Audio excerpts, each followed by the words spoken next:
On a le chant du corbeau pour nous accueillir. Martine, donc je t'ai rencontrée il y a quelques mois, au tout début de ma grossesse, qui est ma première grossesse. Et j'ai vu que tu proposais un accompagnement pour de la communication prénatale. Oui. En premier lieu, je me suis dit c'est assez courant, a priori. Et après coup, je me suis dit, en te rencontrant la première fois, non, c'est quand même assez singulier. Est-ce que tu pourrais nous parler un peu mieux de ce que tu entends par communication prénatale et c'est quoi ton approche en fait? Oui. Alors la communication prénatale, c'est pas une méthode. C'est une qualité d'ouverture d'esprit de la maman qui va permettre à la maman de rentrer en contact avec la dimension du bébé, mais la dimension spirituelle du bébé, je vais dire ça comme ça. Est-ce que tu as déjà contacté, toi de ton côté, qu'en fait, à travers ce petit corps qui se construit, il y a une partie physique, mais il y a aussi tout un autre être qui est là. Un peu comme, tu vois, là ici nous sommes au creux d'un arbre, et donc il y a l'intérieur de l'arbre, il y a le cœur de l'arbre, mais en fait cet arbre est tout en reliance avec tout ce houppier, avec ses branches, avec tout ce qui va contacter, qui appartient au ciel. Eh bien, la communication prénatale, c'est un petit peu du même ordre. C'est-à-dire que le corps physique, c'est le support d'accueil d'un être qui est bien plus grand que le petit corps physique. Et donc, la communication prénatale, c'est la capacité à entrer en relation, à entrer en communication avec toute la grandeur de cet être.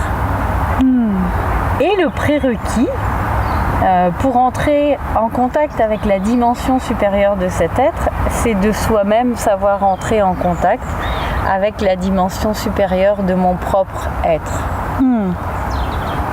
Donc tout ça, c'est très simple. La seule petite complication qu'on peut avoir, et c'est là où j'interviens, où mon métier intervient, c'est que on est beaucoup conditionné à œuvrer uniquement dans les limitations de notre conditionnement éducatif parental. Et c'est là où se trouve toute la limite. C'est-à-dire que tant que tu n'es pas allé explorer au-delà de ton propre inconscient, il t'est difficile de savoir quand est-ce que c'est la conscience qui parle à travers toi ou quand est-ce que c'est ton petit moulin intérieur qui va lui mener la danse. Et donc toute l'œuvre de la communication prénatale, c'est d'apprendre à la maman à entrer en contact avec sa propre conscience pour repérer exactement quand est-ce que c'est son inconscient qui mène la danse et quand est-ce que c'est sa conscience qui peut s'ouvrir à l'ouverture de conscience du bébé. Et ce que je trouve vraiment magique dans cette pratique-là, c'est que à chaque communication prénatale, là tu es à ton premier bébé, mais si tu as la chance ou l'envie d'en avoir plusieurs, tu verras que la communication prénatale d'un bébé à un autre est complètement différente parce que les sensibilités des deux êtres sont complètement différentes. Et donc dans cette communication prénatale, tout va se jouer à comment je m'exprime, comment je rentre en relation avec cette dimension qui utilise autre chose que le langage verbal pour s'exprimer à travers moi. Oui, justement, c'est ce que j'allais te demander un petit peu. Moi, j'ai pu le vivre donc à travers une ou deux séances d'accompagnement et j'aimerais que tu nous présentes un peu mieux le déroulement de ces séances. Comment tu installes un climat, une atmosphère qui permet à la maman de rentrer en connexion avec son bébé. Donc, dans une séance, au début on se présente, quand je n'ai pas encore rencontré la maman, on a un petit temps de dialogue. où je vérifie où elle en est, elle, de sa quête, de ce qu'elle a déjà fait, de ce qu'elle a déjà rencontré de son bébé ou pas. Je vérifie aussi où elle en est dans sa conscience du bébé. Et il y a tout un petit temps de partage. Ensuite, on va passer à la partie plus technique de la communication. Donc, la maman doit être de préférence en position allongée, mais ça peut être aussi dans un fauteuil très confortable, puisque il va y avoir toute une partie de relaxation. Et cette partie relaxation a seulement comme vocation de rendre disponible la maman, parce que toute tension, l'inconscient est très malin et la moindre des petites tensions ou des petites gênes va faire que le mental va s'accrocher dessus et ça va être autant de handicap, le mot est un peu fort, mais de résistance que je vais utiliser moi comme résistance et que je vais du coup traiter, c'est-à-dire guider la maman pour qu'elle puisse vraiment se déposer à l'intérieur d'elle-même. Et c'est en se déposant à l'intérieur d'elle-même que va s'ouvrir cette possibilité d'entrer en relation avec son bébé. Ensuite, quand l'état de relaxation est suffisamment profond, mais encore en éveil, il ne s'agit pas de s'endormir, il ne s'agit pas d'être dans l'hypnose, c'est pas du tout ça, c'est vraiment je me dépose complètement et je m'ouvre à moi-même. Là, je vais guider la maman pour lui permettre de rentrer en communication avec son bébé. Et c'est là où il y a tout le jeu. Enfin, j'appelle ça un jeu parce que je trouve que chaque bébé a une créativité absolument inimaginable de ce qu'il peut mettre en œuvre, de ce qu'il va faire à partir de l'intelligence de la maman. Et à chaque fois, pour moi, c'est une grande leçon de ce qu'est la conscience avec un grand C, qui dépasse complètement ma conscience, qui dépasse complètement la conscience de la maman et qui dépasse aussi et qui va s'intégrer dans la conscience du bébé. Et petit à petit, la maman gagne en confiance, elle apprend à repérer très précisément quand est-ce que c'est l'inconscient qui joue sa partition, on va dire, quand est-ce que c'est le bébé qui entre vraiment en communication. Parce que ça, ce sont des repères sensoriels. Donc on s'appuie sur les 5 sens pour entrer en communication avec ce bébé. Et d'une maman à une autre, ça va être plus le canal auditif qui va se déployer, plus le canal kinesthésique, plus le canal visuel, etc. en fonction de la sensibilité de la maman. Et toute mon activité consiste justement à faire en sorte que la maman se sente dans cette confiance, dans cette possibilité-là d'accueil de cette énergie de son bébé pour pouvoir rentrer en relation avec lui. La question que je me posais, c'est qu'une fois que bébé sera né, quel lien, enfin en quoi ça peut être bénéfique dans ma relation avec bébé,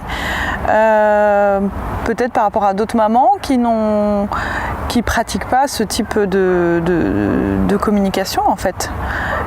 Est-ce que tu connais, enfin oui, toi il y a ton expérience qui parle donc. Oui.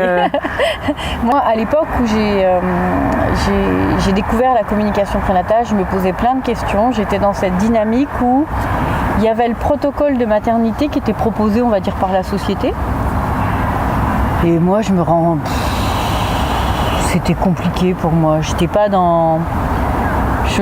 j'entrais pas en résonance avec cette façon d'être, donc on était encore dans cette dynamique assez les parents, ça doit donner des cadres, mais le côté un peu très militaire de la fonction parentale.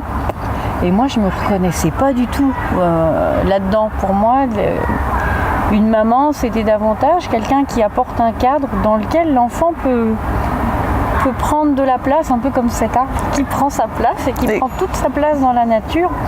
Et alors, chaque question que je me posais, quand je trouvais pas de réponse à l'extérieur, c'était en gros, et toi, d'où tu en es, d'où tu es, qu'est-ce que tu sais de ça, comment on peut faire? Et ça m'a appris déjà à comprendre la sensibilité de cet enfant-là, que j'ai retrouvé ensuite dans son monde matériel, j'ai envie de dire incarné. Ça comme ça, incarné, où le côté joueur qu'il avait en communication prénatale, je l'ai retrouvé ensuite quand il était là, ou le côté très pédagogue, je le retrouvais sur la terre avec ses frères. Enfin, il y avait cette correspondance entre ce que je vivais dans le mode relationnel avec lui et dans ce que je vivais dans le mode relationnel après. Et puis il y a eu aussi des indicateurs que le bébé a accepté de me donner de sa vie pour me dire moi j'aurais besoin de ça, moi j'ai besoin d'apprendre ça, moi j'ai besoin de faire ça. Et du coup je les ai mis simplement en pratique. Et c'est là aussi toute la magie du bébé, c'est qu'aujourd'hui je ne saurais pas dire si l'enfant m'a fait faire ça pour que je gagne en confiance en moi et que je repousse des limites de ma propre compréhension, ou si c'était vraiment un besoin pour lui. Ça reste encore un mystère. Mais dans les deux cas, c'est gagnant, puisque cet éveil de conscience que j'ai eu, finalement, il en bénéficie. Plus nous, en tant que parents, on peut être ouverts d'esprit et disponibles, plus on enseigne l'ouverture d'esprit et la disponibilité. Ce que je dis souvent, parce que moi j'ai un bébé qui m'a vraiment aidé à dépasser des zones de culpabilité qui étaient un peu plus profondes et difficiles. Et c'est à ce moment-là où j'ai compris que en culpabilisant, on enseignait à nos enfants à culpabiliser. Et je me suis dit non mais c'est complètement... Déjà là, on part de travers quoi. Ouais.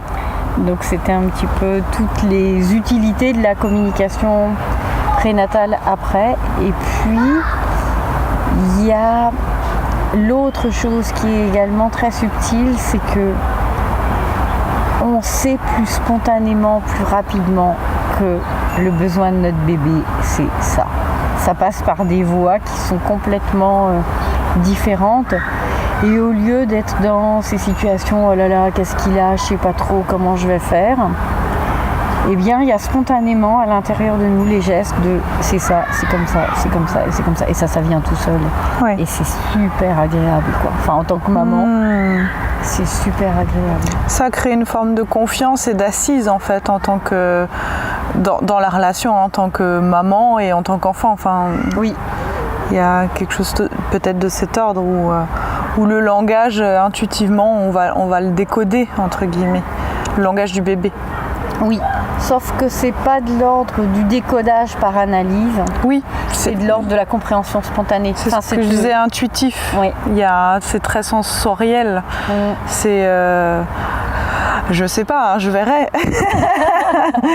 Mais j'ai tendance à penser que oui, voilà, c'est comme à partir du moment où je l'ai déjà rencontré dans sa vie intra-utérine, et au-delà des mouvements que je peux sentir dans mon corps et au-delà de sa présence et de son énergie que je sens à l'intérieur, je l'ai aussi rencontré par des images et par une histoire en fait qui venait me nourrir.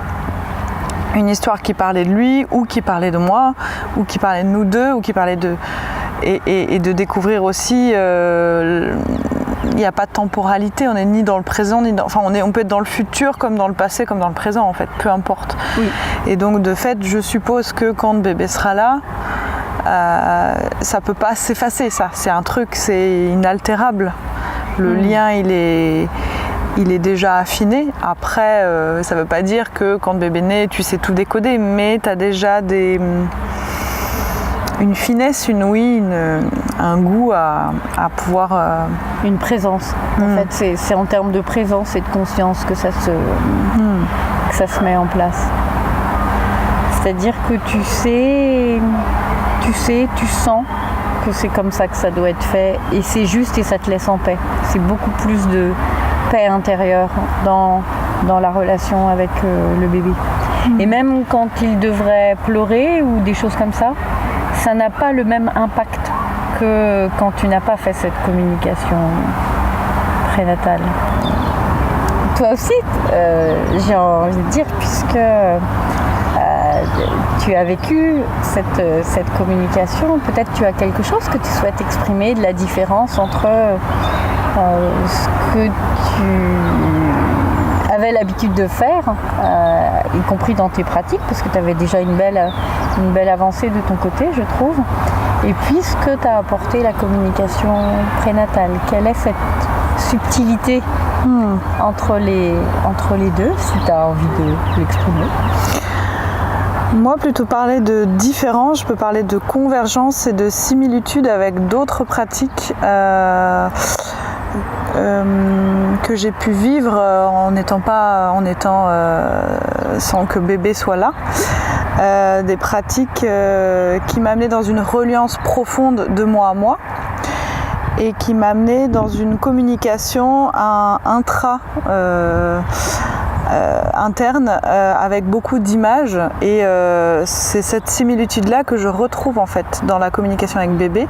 C'est cette capacité que je perçois et que je visualise de mettre en image et en film. Tu me parlais souvent de à quoi on reconnaît la communication prénatale. En fait, c'est ce mouvement qui va se dérouler comme ça, où il y a tout un scénario entre guillemets qui va se mettre en place, non pas comme le scénario de l'espace mental qui va imaginer tout un truc en fonction de peur ou de filtres, de fantasmes ou quoi que ce soit. Non, là il y a vraiment une guidance, on sent que c'est intuitif.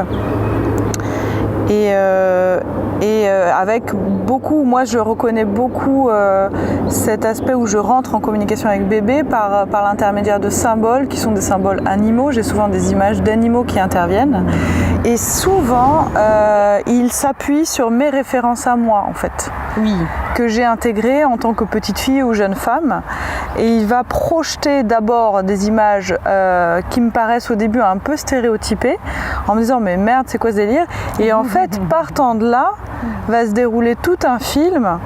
Et souvent en général si c'est vraiment l'histoire du symbole de l'animal devient vraiment sauvage à un moment donné, et là ça se contextualise autrement. Ce qui est singulier en effet, c'est que il y a pas de fixité, il y a toute une dynamique qui se met en place. Et effectivement, si je peux me permettre de compléter sur ce que tu dis, cette dynamique, et c'est là toute la richesse de la beauté du bébé, cette dynamique elle se met en route, elle s'affine au fur et à mesure de ce que toi tu vas conscientiser, de ce que toi tu vas pouvoir accueillir. Et la conscience du bébé donc va s'accrocher sur quelque chose de connu, c'est pas du langage codé, c'est vraiment quelque chose que toi tu peux comprendre et qui s'adresse à toi, et qui va ensuite se compléter par quelque chose qui peut être au-delà de ce que toi tu avais imaginé, mais qui dans tous les cas va te parler en profondeur. D'autant qu'il prend vraiment appui sur mon histoire, et même j'ai revisité des bouts d'histoire de moi avec une couleur très différente. En tout cas, moi je me dis que c'est une manière aussi pour moi de redécouvrir certaines profondeurs, d'aller plus en profondeur de moi-même, et en même temps d'être déjà en reliance avec mon bébé d'une manière qui serait tout à fait différente d'autres pratiques, comme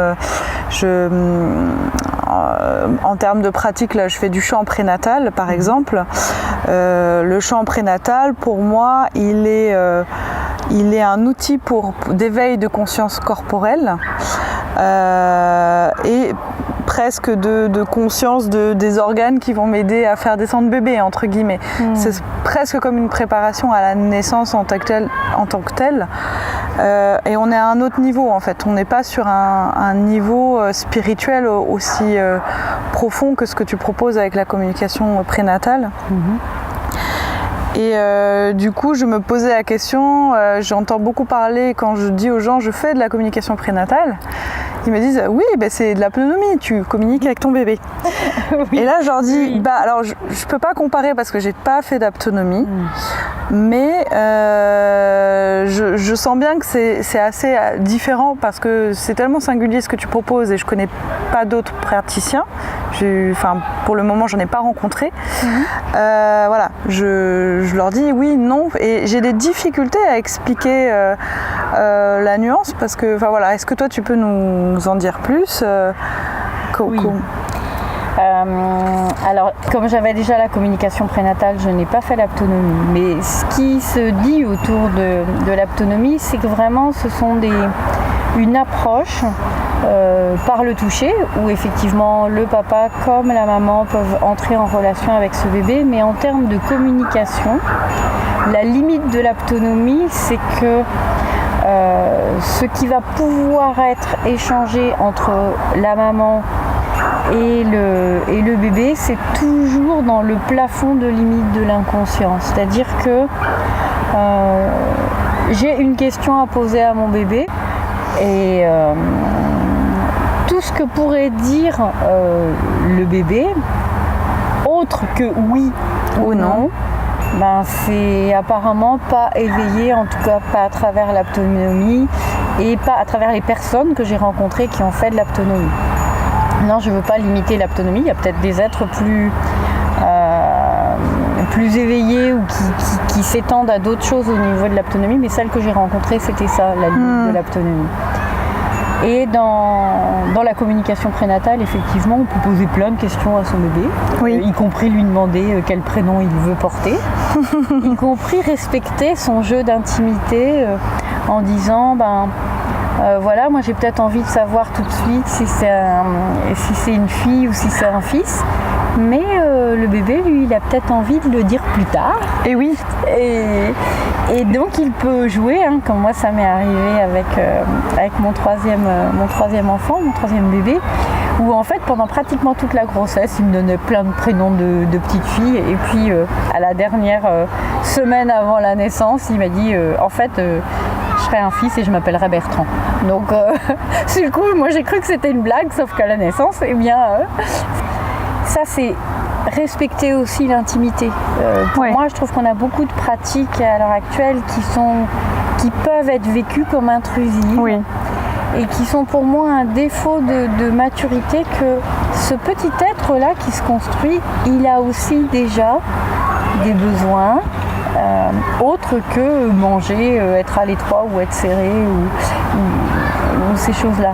Et que toute la communication va permettre de le laisser dire ce qu'il a à dire, qui peut aussi bien nous servir en tant que parents dans notre éveil de conscience que pour lui dans ce qu'il a besoin de nous communiquer.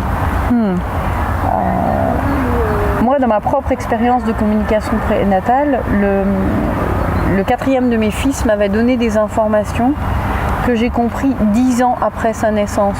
Parce que pour moi, un être qui arrive, c'est vraiment quelqu'un qui vient avec une conscience qui est plus grande que celle de son père et plus grande que celle de sa mère. Et c'est en cela où pour nous, apprendre à rentrer en relation avec lui, en communication avec lui, recueillir ce qu'il a à nous dire, ce qu'il a à nous transmettre, c'est faire des pas de géant dans la relation avec lui, et c'est faire aussi des pas de géant quand ensuite il va sortir de ce milieu aquatique et rejoindre le commun des mortels, le milieu des terriens, avec toutes leurs limites et leurs contraintes.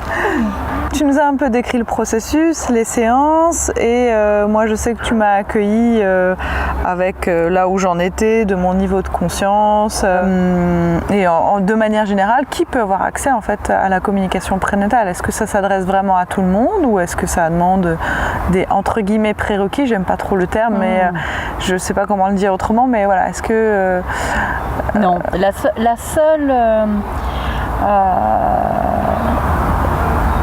j'ai envie de dire qualité que doit avoir la maman, c'est que ça l'intéresse de faire de la communication prénatale. Après, qu'elle sache se relaxer ou pas, ça n'a aucune espèce d'importance. Qu'elle ait déjà fait des travaux comme toi, dans des travaux de recherche d'elle-même ou pas, ça n'a aucune espèce d'importance. juste, elle, ça lui parle, ça lui résonne dans son cœur, ça lui semble juste et elle a envie de communiquer avec son bébé. Tout simplement. Et c'est tout. Ah ouais. Je veux dire, le reste, c'est moi qui vais lui apprendre, lui permettre d'accéder. Et la seule différence, c'est que peut-être au lieu que ce soit fait en 2 séances, et ben on va en passer 3 ou 4. Mais ça, c'est pas très... C'est propre à chaque. C'est pas très important, puisque je pars de là où en est la personne pour l'amener à entrer en relation avec son bébé ou peut-être avec cette personne-là, je devrais passer un petit peu plus de temps au téléphone entre 2 séances ou parce que ça m'arrive aussi d'avoir des gens qui viennent de loin, qui sont en dehors de la France.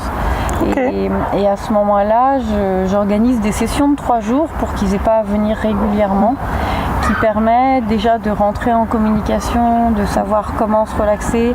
Après, je leur laisse un temps où on parle d'autre chose, où on parle du projet de naissance, où on parle de toute la fonction parentale, avec toutes les questions qu'il peut y avoir, avec lesquelles on est inquiète. Et donc, on va déjà dégrossir tout ça. Et ensuite, on va avancer dans la communication prénatale. On va faire une espèce de condensé en 3 jours qui vont permettre que les personnes, quand elles repartent chez elles, eh bien, elles ont toutes les clés en main et le reste se fait à distance par le téléphone. Mais moi, je voulais juste préciser qu'un des éléments qui a fait que je me suis dit génial, j'ai trop envie de découvrir la communication prénatale, c'est le fait que tu dises que ce soit ouvert à n'importe quel moment de la grossesse aussi. Que ça peut se démarrer même au tout début de la grossesse. Je dis ça parce que quand je cherchais les différentes possibilités d'activités prénatales, il y en a plein où ils disaient il faut attendre le 4e mois ou le 5e mois. Enfin, voilà, des trucs où je trouvais ça limitant parce que moi j'étais au tout début et je cherchais déjà à trouver des activités qui étaient nourrissantes pour ce début de grossesse en fait. Et donc voilà, tu étais en capacité de transmettre ton expérience et cette pratique dès le début en fait. Ça alors, pour moi c'est... L'accompagnement oui, la communication directement c'est quand même à partir du 3e mois ou quand vraiment le bébé est fixé. Mais avant on peut faire plein de choses qui vont être ce travail de préparation, d'ouverture de la maman. Et j'ai pas de règles, j'ai pas un protocole pour moi et on tisse à partir de ce qui est. Moi je voulais te remercier pour et ton accompagnement, ta présence, justement ta disponibilité. Parce que voilà, je sais que tu es venue aussi, alors il y a aussi le fait que tu puisses te déplacer à domicile, donc ça c'est quand même pas négligeable. Et que de fait, en général, tu disposes de beaucoup de temps. Donc même si tu as prévu 1 heure ou 2 pour la séance, ça peut déborder. Moi j'ai une conception de mon métier qui effectivement sort du cadre 8h midi, 2h, 6h et de la consultation. Et effectivement, pour la communication prénatale spécifiquement, dans le cadre où c'est possible géographiquement, je préfère aller au domicile de la maman parce que justement on a toute cette latitude d'aller au bout des choses, au rythme de la maman et au rythme du bébé aussi. Et donc c'est beaucoup plus agréable aussi pour moi de travailler comme ça. Et de laisser le temps au temps. Merci.